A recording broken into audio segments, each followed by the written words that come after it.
Сәлем бердік баршаңызға, менің каналыма қош келдіңіздер. Бүгін сіздермен үй жағдайында өте дәмді әрі тез дайындалатын күріш ботқаның дайындалу жолын көрсететін боламын. Ең алдымен жарты кесе күрішімізді ыдысымызға салып, ағын суда осылай бірнеше қайтара тазалап жуып аламыз. Одан кейін ыдысымыздың ішіне 2 кесе су құйып, отымыздың астын жағып, отқа қойып, кішкене тұз араластырып, қақпағын жауып, бірінші қаттырақ етіп қайнағанша күтеміз.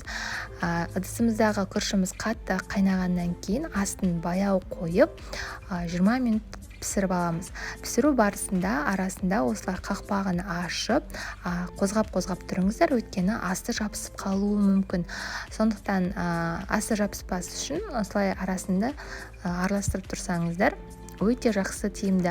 Одан кейін күрішіміз піскеннен кейін үстінен тағы да 2 кесе сүт құйып, тағы да 10-15 минутқа қайнатып пісіріп аламыз, достар. Осылай тез-тез дайындайтын болсаңыздар, жарты сағатта күріш ботқамыз дайын болады.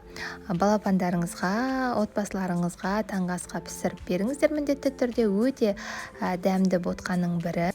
Әрі жеңіл, әрі ағзаға тез сіңімді таңғы астың бір түрі, достар. Достар, менің видеом ұнаса лайк басып, пікір қалдырып, достарыңызға бөлсе отырыңыздар. Менің алғашқы мың подписчигімнің жиналуына сіздердің де өз үлестеріңізді қосқандарыңызды қалаймын. Сондықтан қазақша контенттің дамуына өз үлестеріңізді қосыңыздар. Осылай ботқамыз дайын болды.